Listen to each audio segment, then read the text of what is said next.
लकडी जली कोइला भयो, कोइला भयो जली राग।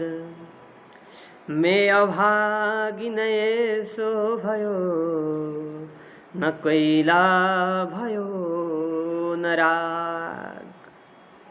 एउटा दाउरो जलेर कोइला बन्दछ, अनि कोइला राग बन्दछ, खरानीमा परिणत हुँदछ। तर म अभागी प्रभु, न त कोइला नै बन्न सके, न त अग्नि नै बन्न सके, न त खरानी नै बन्न सके। कति मिठो भाव छ। वास्तवमा यसको मतलब के हो त भन्दा हामीलाई प्रभुले यस्तो दिव्य मानव जीवन दिनुभएको छ। यस्तो दिव्य मानव जीवनलाई पाएर पनि हामीहरूले भुल गरिरहेका छौँ। हामीहरूले यस्तो दिव्य मानव शरीर किन पायौँ? आहार निद्रा भयमै थुनञ्च, सामान्यमेतत् पशुभिः नराणाम्। केवल खान पिउन सुत्न सन्तान उत्पादन गर्न मात्र हामीले यो मनुष्य जीवन पाएका हौँ त भक्तवृन्द? होइन नि। खाने पिउने सुत्ने सन्तान जन्माउने काम त पशु प्राणीले पनि गर्छन्। तर हामीले पशुले गर्ने कर्म गरेर मात्र हुँदैन। हामीले मानव जीवन पाएका छौँ। मानव जीवनमा सत्कर्म के हो, विवेक के हो, सम्पूर्ण थोक छुट्याउन सक्ने सामर्थ्य छ, बुद्धि छ। यसै कारणले गर्दा हामीले धर्मो हितेषाम् अधिको विशेषो धर्मेण हीना पशुभिः समाना। धर्मेण हीना पशुभिः समाना। मानवमा धर्म गर्न सक्ने शक्ति छ। मानवमा असत सत्य ज्ञानको प्रकाश पार्न सक्ने क्षमता छ। यसै कारणले गर्दा हामीहरूले असत मार्गमा कहिले पनि नहिँडौँ। मानव जीवनलाई सार्थकता तुल्याउँ। मानव जीवनलाई अब खेर नफालौँ। भगवानले विभिन्न भावनामा हाम्रो आयु पुगेपछि हामीलाई त पक्क टिपेर लानुहुन्छ। पूर्व जन्ममा हामीले कति चाहिँ आयु आर्जन गरेर आएका रहेछौँ, त्यही आयुलाई मात्र यस जन्ममा भोग्न सक्दछौँ। हाम्रो आयु जहिलेसम्म छ नि त्यहाँभन्दा हामी धेरै टिक्न सक्दैनौँ। स्वर्गको राजा इन्द्रले आएर पनि हामीलाई बचाउन सक्नेवाला छैनन्। यसै कारणले गर्दा जति आयु पाउँछौँ हामीहरूले कीर्ति राख्ने काम गरौँ। सच्चा काम गर्नुहोस्, सच्चा दिलबाट काम गर्नुहोस्। हजुरलाई लोकमा सबैले पूजा गर्नेछ। भक्तवृन्द, हजुरहरूलाई मैले श्रीमद् भागवत महात्म्य कथा प्रसङ्ग श्रवण गराउने बाचा कबल गरेको थिएँ। त्यसै अन्तर्गत आज हजुरहरू समक्ष म श्रीमद् भागवत महात्म्यको तेस्रो अध्यायको दोस्रो अंशलाई लिएर आएको छु। श्रीमद् भागवत महात्म्यको तेस्रो अध्यायको पहिलो अंशमा हामीहरूले नारदजीले अब म भक्ति ज्ञान र वैराग्यलाई पुनः जनजनमा घर घरमा स्थापना गर्नको लागि अब एउटा ज्ञान यज्ञ गर्न तयार छु भनेर भन्नुभएको थियो। हरिद्वारको त्यो आनन्द नाम गरेको तटमा यस यज्ञको प्रारम्भ भयो। यस यज्ञमा सबैजना दीक्षित भएर बस्नुभएको छ। अत्यन्त पावन, अत्यन्त पुण्यभूमि त्यो आनन्द नाम भएको तट। अब सनक आदि कुमारहरू बसेर त्यो भागवतको कथा भन्न लाग्नुभयो। सनक आदि कुमारहरू भन्नुहुन्छ, अथ ते वर्ण्यते स्माभिर्महिमा सुखशास्त्रजः, यस्य श्रवणमात्रेण मुक्तिकरतले स्थिता। अब म हजुरहरूलाई सुकदेवद्वारा गान गरिएको जुन शास्त्र छ त्यसको महिमा भन्न गइरहेको छु। यसको श्रवण गर्नाले मात्र मनुष्यहरूले मुक्तिलाई आफ्नो हातमा लिएर दौडिरहेका छन्। मुक्ति कहाँ प्राप्त गर्ने भनेर हामीहरू जीवनभर भौतारिरहेका छौँ, तर मुक्ति देखिरहेका छैनौँ भने जसले श्रीमद् भागवत श्रवण गर्दछ नि, श्रीमद् भागवतको चिन्तन गर्दछ भने उसले हातमा मुक्ति लिएर दौडिरहेको छ। तर हामीले थाहा पाइरहेका पो छैनौँ कि जस्तो प्रकारले मृगले कस्तुरी मणिको जुन खोजीमा आफ्नो जीवनभर भौतारिरहन्छ, तर कस्तुरी मणि मृगभित्रै हुन्छ, त्यो मृगले थाहा पाउन सक्दैन। त्यस्तै हामी पनि मुक्ति हातमा लिएर दौडिरहेका छौँ, तर हामीलाई थाहा भइरहेको छैन कि बा? यो चिन्तन गर्नुहोस् है हजुरहरू सबैजनाले। यहाँनिर बताउनुहुन्छ अब श्रीमद् भागवत श्रवण गर्ने, तर कहिले कहिले श्रवण गर्ने, के तिथिमितिको आवश्यक छ भन्दा यहाँनिर बताउनुहुन्छ सदा सेव्या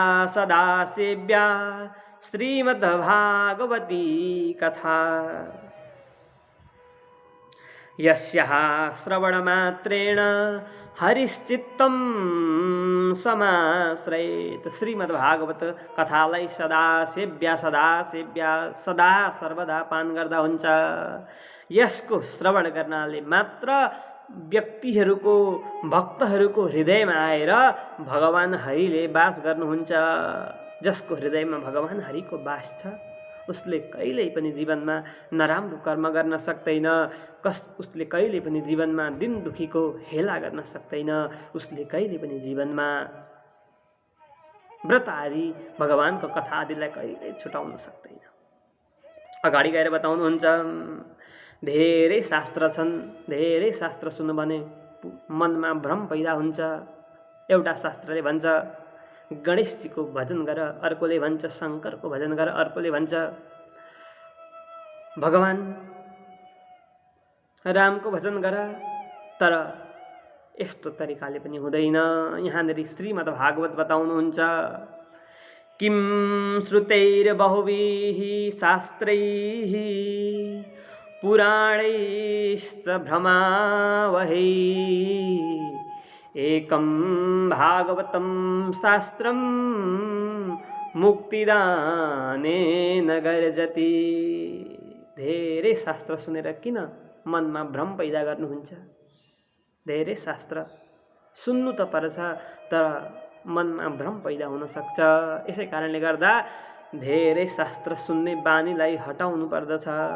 किन भन्दा एउटै भागवत शास्त्रले म तिमीहरूलाई मुक्ति दिन्छु, म तिमीहरूलाई मुक्ति दिन्छु भनेर गर्जना गर्नुहुन्छ।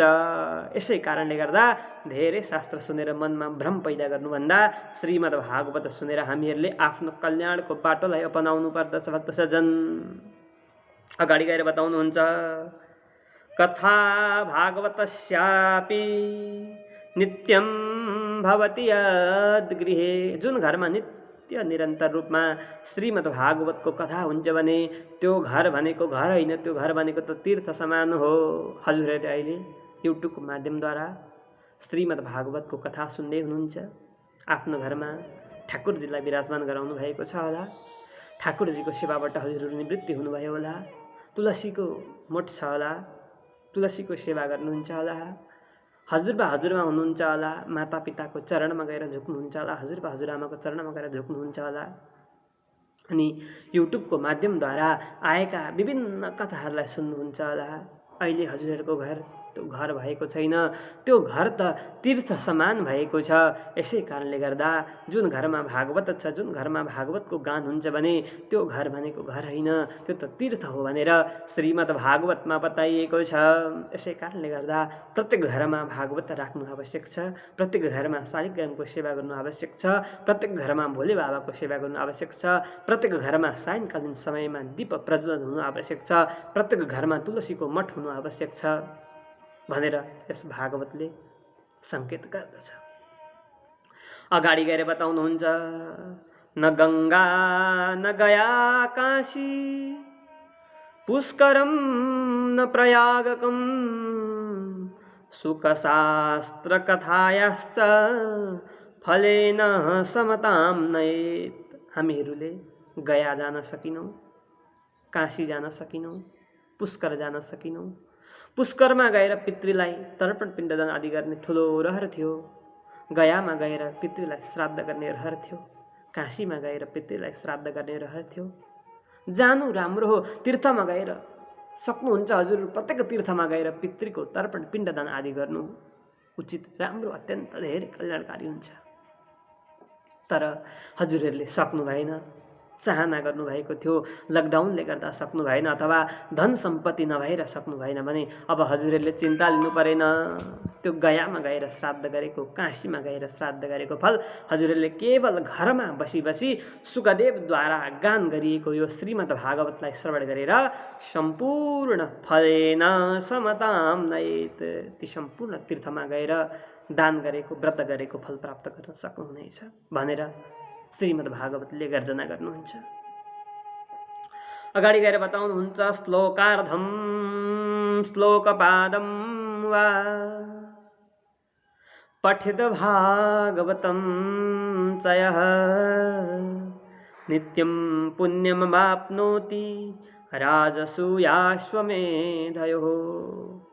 जसको घरमा श्रीमद् भागवतको एक श्लोकको उच्चारण हुन्छ प्रत्येक दिन, अथवा एक श्लोक उच्चारण गर्न सक्नुहुन्न भने आदि अक्षरको आदि श्लोकको उच्चारण हुन्छ। आदि श्लोक पनि सक्नुहुन्न भनेदेखि आदिको पनि आदि श्लोकको उच्चारण हुन्छ। आदिको आदि पनि सक्नुहुन्न भने एक अक्षर उच्चारण हुन्छ भने त्यो घरमा त नित्य राजसूय अश्वमेध यज्ञ गरेको फल प्राप्त हुन्छ भनेर यहाँनिर बताउनु भएको छ। एक श्लोक भनेको कति हो? आउनुहोस् जान्नुहोस्। न गङ्गा न गया काशी पुष्करम न प्रयागकम सुखशास्त्र कथायश्च फलेन समताम नयेत। यो भनेको एक श्लोक हजुरहरूलाई मैले सुनाएँ। न गङ्गा न गया काशी पुष्करम न प्रयागकम, माथिल्लो हार मात्र भनेको यो भनेको आदि श्लोक हो। आदि पनि भन्न सक्नुहुन्न भने न गङ्गा न गया काशी यति मात्र भन्नुभयो भने पनि हुन्छ। अनि त्यसमा त्यो पनि सक्नुभयो भने न गङ्गा भनेर यति मात्र भन्नुभयो भने पनि हजुरले नित्य प्रतिदिन घरमा राजस्व अश्वमेध यज्ञ गरेको फल प्राप्त गर्नुहुन्छ। राजस्व अश्वमेध यज्ञ भनेको के हो भन्नुहुन्छ? बडा विशाल यज्ञ हो, यो कलियुगमा सम्भवै नहुने यज्ञ हो। यो यज्ञ गरेको फल प्राप्त केवल हजुरले भागवतको एउटा श्लोक उच्चारण गर्नाले सक्नुहुन्छ। यदि पनि सक्नुहुन्न भने बिहान बेलुका पूजा सकिसकेपछि राधे कृष्ण कृष्ण कृष्ण राधे राधे राधे श्याम श्याम श्याम राधे राधे यति भन्नुहोस् न, भइहाल्छ। भगवानको नाम लिनुहोस्, हे श्याम, हे गोविन्द, हे माधव, हे दामोदर भनेर यसरी भन्नुभयो भने पनि हजुरहरूले नित्य प्रतिदिन राजस्व अश्वमेध यज्ञ गरेको फल प्राप्त गर्नुहुन्छ भनेर यस महात्म्यमा वर्णन गरिएको छ। जीवन छवो निगदितः शतु पाप कर्म। भगवानले हजुरलाई हामीलाई यस्तो दिव्य मनुष्य जीवन प्रदान गर्नुभयो, तर यस्तो दिव्य मनुष्य जीवनलाई प्राप्त गरेर पनि हामीले जीवनभर कहिल्यै पनि सुखदेवद्वारा गान गरिएको हामीले यस्तो दिव्य मानव जीवनलाई प्राप्त गरेर पनि जीवनभर सुखदेवद्वारा गान गरिएको यदि यो सुखदेवद्वारा गान गरिएको यो श्रीमद् भागवतको श्रवण गरिनौँ भने हामीहरूले जानी आफ्नै कर्मले गर्दा यमराजको दूतको दण्डलाई भोग्नु पर्दछ। अनि देव समाज मुख्य देवताहरूले पनि धिक्कार गर्दछन्। जीवनभर यसले भगवान सुखदेवद्वारा गान गरिएको श्रीमद् भागवतको श्रवण गरेन, अहिले आएर नरकमा परेर गिरेको छ, यसलाई त धेरै दण्ड दिनुपर्छ भनेर यमराजका दूतहरूले पनि तिरस्कार गर्दछन्, देवताहरूका समाजले पनि तिरस्कार गर्दछ। यसै कारणले गर्दा हामीले श्रीमद् भागवतको अवश्यमेव कथा श्रवण गर्नुपर्दछ। अगाडि गएर बताउनुहुन्छ योगाद गर्जति सप्ताह योगात गर्जति सप्ताहो ध्यानात् ज्ञानाच्च गर्जति किं ब्रुमो गर्जनं तस्य रे रे गर्जति गर्जति। योगात गर्जति सप्ताह, योगले भन्दछ तिमीहरू सप्ताह सुन, ध्यानले भन्दछ तिमीहरू सप्ताह सुन, सबै थोकले भन्दछ सप्ताह सुन, दान व्रत तीर्थ सबैले भन्दछ सप्ताहभन्दा धेरै ठुलो फल दिन म सक्दिनँ भनेर भन्दछ। यसै कारणले गर्दा श्रीमद् भागवत सप्ताहको अनन्य महिमा छ भक्त सज्जन। अगाडि गएर बताउनुहुन्छ यो श्रीमद् भागवत भनेको सामान्य ग्रन्थ होइन, यो श्रीमद् भागवत भनेको त भगवानको साक्षात् वाङ्मय मूर्ति हो। किन भन्दाखेरि एकादश स्कन्धमा उद्धवजीलाई भगवानले भन्नुभयो हे उद्धव, म अब आफ्नो धाम जाँदैछु भनिसकेपछि उद्धवजीको मनमा अनन्य चिन्ता पर्यो। हे प्रभु, हजुर त आफ्नो धाम जाँदै हुनुहुन्छ, तर मलाई चिन्ता लागिरहेको छ। के चिन्ता छ उद्धव तिमीलाई भन्दा, प्रभु हजुर गइसकेपछि अब हजुरको भक्तको कष्टको निवारण कसले गर्दछ? हजुर जाने बित्तिकै घोर कलियुगको आगमन हुन्छ। घोर कलियुगमा मनुष्यहरू मानव भएर दानव प्रवृत्तिका हुन्छन्, मानव भएर राक्षसले गर्ने कर्म गर्दछन्। तिनीहरूको कल्याणको लागि के उपाय छ प्रभु भनेर भनिसकेपछि यहाँनिर भगवानले भन्नुभयो, अब म एउटा श्रीमद् भागवत नाम गरेको ग्रन्थ छ, त्यो श्रीमद् भागवत नाम गरेको ग्रन्थमा साक्षात मूर्ति भएर विराजमान गर्नेछु, जसले श्रीमद् भागवतको कथा सुन्दछ, श्रीमद् भागवतको आयोजना गर्दछ भने उनीहरूले मेरो साक्षात दर्शन प्राप्त गर्नेछ भनेर भनिन्छ। अनि जुन घरमा श्रीमद् भागवत लाग्दछ नि, त्यो घरमा भगवान 7 दिनभित्र अवश्यमेव कुनै न कुनै रूपमा आउनुहुन्छ, यसमा कुनै संशय छैन भनेर यहाँनिर बताएको छ। यसको सेवन गर्नाले, यसको पाठ गर्नाले, यसको श्रवण गर्नाले व्यक्तिहरूले सम्पूर्ण प्रकारको पापलाई पखाल्दछन् र भगवानको दिव्य धामलाई प्राप्त गर्दछन् भनेर बताउनुहुन्छ। आदरणीय भक्त सज्जन, यस प्रकारले सौनकादि कुमारहरूले श्रीमद् भागवतको कथा श्रवण गराइराख्नु भएको थियो। त्यसै बेला एउटा आश्चर्यजनक घटना घटो। भक्ति सुतौ तौ तरुणौ गृहीत्वा प्रेमैकरूपा सहसा विरासितन्।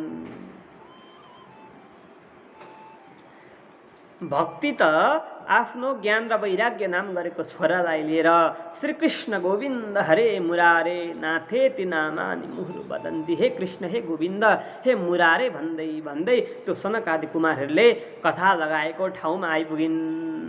सबैजना तर्क वितर्क गर्न लागे, आहा यी बालिका को हुन् भन्दा सनकादि कुमारहरूले भन्नुभयो, यी त भक्ति ज्ञान र वैराग्य हुन्। यिनीहरू वृन्दावनमा धेरै कष्टलाई भोगेर बसिरहेका थिए। भक्ति महारानी 16 वर्षकी युवती हुनुहुन्थ्यो भने ज्ञान र वैराग्य चाहिँ वृद्ध अवस्थामा परिणत भएका थिए। आज भागवतको कृपाले गर्दा यिनीहरू यहाँनिर यस भागवत लागेको स्थलमा आएका छन् भनेर बताउनुहुन्छ। यसै कारणले गर्दा यसपछि अब भक्ति महारानीले सोध्नुभयो, हे प्रभु, हे सनकादि कुमार हो, हजुरहरूले मलाई स्थापना गर्नुभयो, भन्नुहोस् अब म कहाँ गएर बसौँ भन्दा, क्वाहं तु तिष्ठाय मेदुना ब्रुवन्तु ब्रह्माइदं तां गिरिमुचिरेते।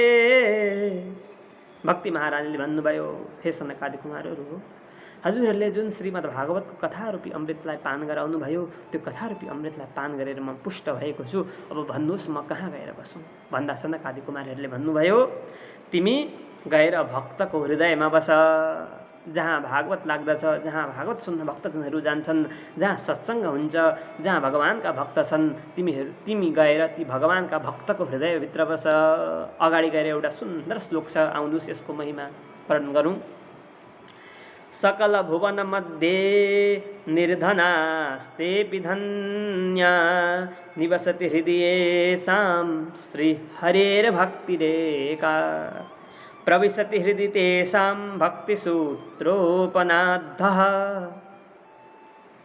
सकल भुवन मध्ये निर्धनास्तेऽपि धन्या निवसति हृदयेषां श्री हरिर्भक्तिरेका हरिरपि निजलोकं सर्वथा तो विहाय प्रविशति हृदि तेषां भक्तिसूत्रोपनद्धः। सकल भुवन मध्ये, यो सकल भुवनमा त्यो निर्धन धनदेखि रहित भएर पनि त्यो धन्य छ, जसको हृदयमा गएर भक्ति महारानी विराजमान हुनुहुन्छ। जसको हृदयमा भक्ति महारानी विराजमान हुनुहुन्छ, उनीहरू यो संसारमा गरिब भएर पनि धनी छन् भनेर बताउनुहुन्छ। हरिरपि निजल, हरि भगवानले पनि, स्वयं वैकुण्ठाधीश भगवानले पनि आफ्नो लोकलाई त्यागेर त्यो भक्तको हृदयमा आएर विराजमान भइबस्नुहुन्छ भने जसको हृदयमा भक्ति छ नि, उनीहरू नै त्रिलोकमा धनी छन्, तिनीहरू नै त्रिलोकमा पूजनीय छन्, तिनीहरू नै त्रिलोकमा वन्दनीय छन् भनेर अन्तिममा बताउनु भएको छ भक्त सज्जन। यसै कारणले गर्दा हजुरहरूले पनि यो विकराल परिस्थितिमा यस श्रीमद् भागवतको कथालाई श्रवण गरेर आनन्द लिनुहोला र हजुरले यदि नित्य निरन्तर रूपमा यस कथारूपी गङ्गालाई श्रवण गर्न चाहनुहुन्छ भने, यस कथारूपी गङ्गामा स्नान गर्न चाहनुहुन्छ भने यस ओम च्यानललाई सब्सक्राइब गर्न नबिर्सिनुहोला। यदि हजुरहरूलाई सब्सक्राइब गर्न आउँदैन भने हजुरले आफ्नो नातिलाई, आफ्नो छोरालाई बाबु ओम भनेको च्यानलमा श्रीमद् भागवतको कथा आउँदैछ, हजुरले ए नाति यो सब्सक्राइब गर्दैन भनेर भन्नुहोला। हजुरले सब्सक्राइब गराउनुहोला अनि यस भागवतको कथाको आनन्द लिनुहोला। अस्तु, जय होस्, जय होस्, जय होस्। सबैजनाको मङ्गल होस्, सबैजनाको उन्नति प्रगति होस्। शुभकामना व्यक्त गर्दै आजको यो कथाबाट म पण्डित हरिगुरागाई बिदा हुन चाहन्छु। अस्तु, जय होस्, जय होस्, जय होस्।